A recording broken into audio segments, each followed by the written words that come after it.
दूसरे दिन सुबह जब होटल में सो के उठे तो मैंने सबसे पहला सवाल ये किया कि यहाँ पर हमें मालूमात के लिए किसी क्लियरिंग एजेंट को पकड़ना चाहिए। और फिर मैं और वो जो साहब थे, हम दोनों क्लियरिंग एजेंट ढूंढने निकल गए। एक दो जगह जाके मालूम चला कि भाई एक क्लियरिंग एजेंट जो है ना वो सबसे बड़ा है यहाँ पे।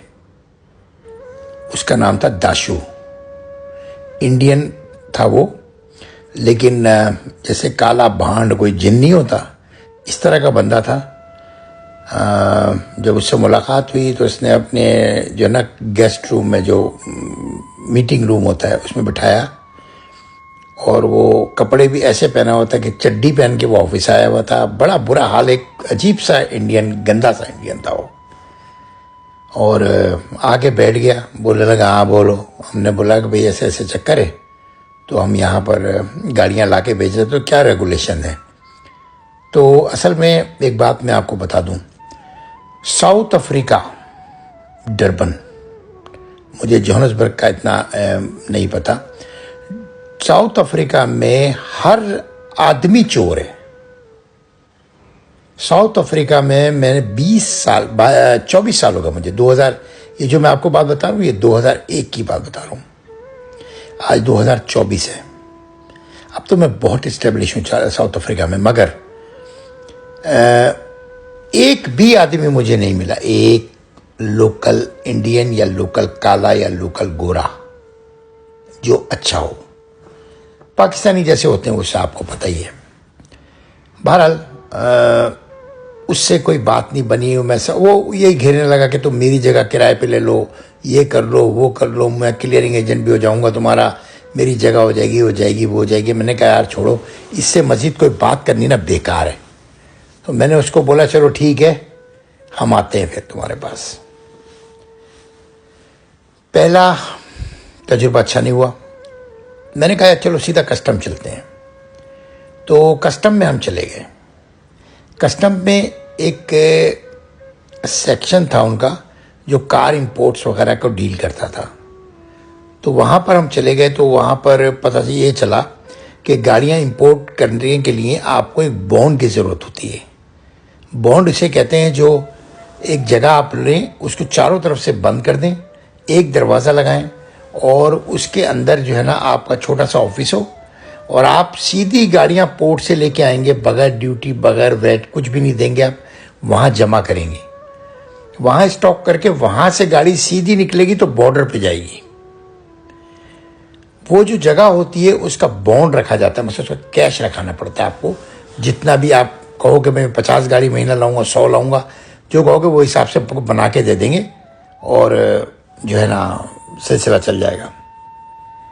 अच्छा, मेरी खुश नसीबी देखें कि मैं जो है ना गया तो मुझे एक काली ने बोला कि भाई फला कमरा है, उसमें एक औरत बैठती है, गोरी है, रीटा, उससे आप जाके मिल लें, वो आपको बॉन्ड का बता देगी। हम रीटा के पास गए। रीटा ने जो है ना बॉन्ड का बताया, ये तरीका है, ये तरीका है। अच्छा, उस वक्त तक जापान से कोई एक भी पार्टी, एक मैं कह रहा हूं एक भी नहीं, जो साउथ अफ्रीका में बॉन्ड लेके बैठी हुई थी। एक जापान की पार्टी थी, श्रीलंकन, नागोया के, बहुत बड़ा काम था उनका एक बहुत बड़ा, उनका 2-2.5 हज़ार गाड़ी का उनका जो है ना वो जगह बनी हुई थी। एक वो थे और 2-3 और थे, लेकिन बड़े छोटे छोटे वो लोकल लोग थे, मतलब जैपनीज लोग, साउथ अफ्रीकन इंडियन थे वो लोग। एक आध काला था। तो 2-3 शोरूम थे और कुछ भी नहीं था यहाँ। और कस्टमर इतना था कि एक दिन के अंदर 100-200 गाड़ी बिक सकती थी, इतना ज़्यादा कस्टमर आता था। जिम्बाब्वे, ज़ैम्बिया, ये जितने साउथ अफ्रीका के बराबर की कंट्री ना अफ्रीका की, जितनी, यहाँ से सारा कस्टमर साउथ अफ्रीका आता था। डरबन इसलिए कि डरबन में इनका जो सी पोर्ट था, और यहाँ पर गाड़ियाँ जो है खरीद के फिर वो चला के चले जाते थे लेके। तो कारोबारी लोग आते थे जो 2-2, 4-4, 5-5 गाड़ियाँ ड्राइवर लेके आते थे वो।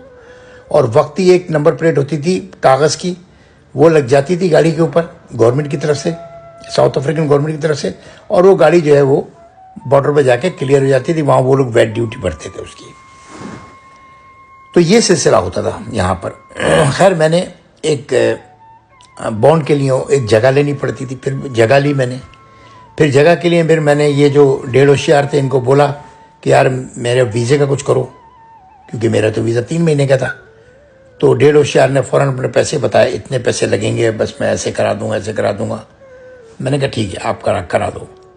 तो उन्होंने कंपनी रजिस्टर्ड मेरी करवाई, ये कराया वो कराया, जो रूल रेगुलेशन थे अकाउंटेंट वगैरह ये वो करके, और हमने अप्लाई कर दिया वीज़े का।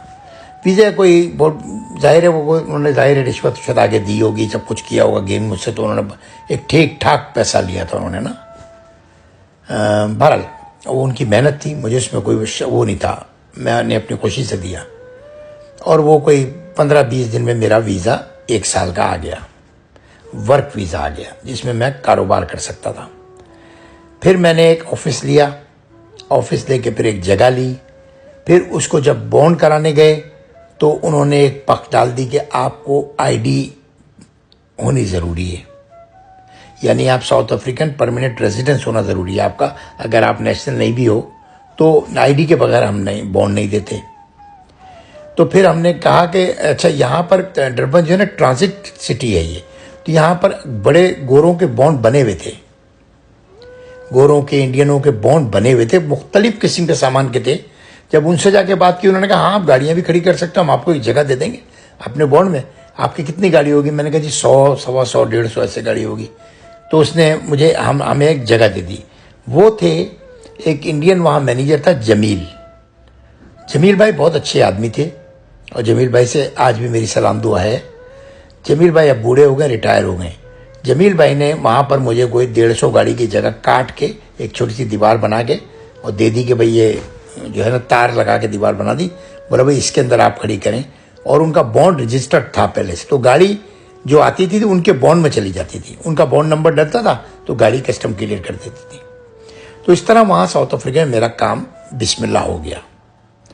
बिस्मिल्लाह हुआ, उसके बाद मैं कोशिश करता रहा कि मेरा किस तरह अपना बॉन्ड हो जाए, क्योंकि वो पर गाड़ी पर डे के हिसाब से किराया लेते थे और वो काफ़ी पड़ जाता था, महीने के $5-6 हज़ार उनका जो है ना किराया बन जाता था।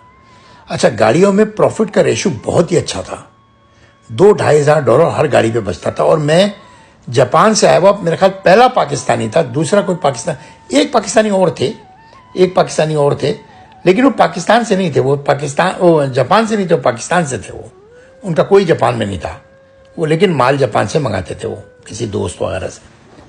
और उसके मेरे बाद उसी महीने 2 महीने के अंदर मैंने देखा 2-3 और पाकिस्तानी आ गए। उसके बाद ये हुआ था कि वहाँ पर 182 पाकिस्तानी कंपनियां खुल गई थी, 182 बॉन्ड्स बन गए थे वहाँ, यानी यार्ड बना के लोगों ने गाड़ियाँ जापान से। ये हुआ था 2-2.5 साल 3 साल के अंदर अंदर। अब वहाँ पर मसला थोड़ा सा ये, अच्छा हमारा भी बॉन्ड हो गया, हमने भी बहुत अच्छी जगह बॉन्ड ले लिया और हमारी भी गाड़ियाँ बिकना शुरू हो गई। अच्छा, होलसेल में गाड़ी बिकती थी तो सुबह जो है ना 7 बजे कस्टमर आ जाता था। जैसे ही कस्टमर आता था ना तो बस वो उसी 8-9 बजे तक गाड़ियाँ बिक जाती थी। फिर वो सारा दिन उनके पेपर अप्लाई होते थे, गाड़ियों को ठीक किया जाता था, ऑयल पानी वगैरह चेक करके 4 बजे गाड़ियों की डिलीवरी हो जाती थी और डॉलर में पेमेंट होती थी। वो लोग सुबह ही पेमेंट करते, जब जैसे ही गाड़ी चॉइस करते थे पेमेंट कर देते थे। तो मेरी रोज़ की गाड़ियाँ जो बिकती थी वो 30 से 35 गाड़ी डेली बिकती थी। और उसके बाद एक आध उसके जो 2-3 साल के अंदर 1-2 और बड़े यार्ड खुल गए। तो हमारा कंपटीशन ऐसा हो गया कि मैं तकरीबन दूसरे या तीसरे नंबर पे आता था हर साल, अगर गाड़ियों की तादाद जो है ना बेचने पे दूसरे या तीसरे नंबर पे आता था। तो यहाँ पैसा जो है ना टर्बो की तरह बढ़ने लगा, टर्बो की तरह। और इसी दौरान मैंने जापान में अपने भाई को दोबारा सेट कर दिया था, वैसे ही वो सही है ट्रेडिंग, और वो मुझे गाड़ियाँ भेज रहा था। उसके बाद क्या हुआ मैं आपको इंशाल्लाह बताता हूँ।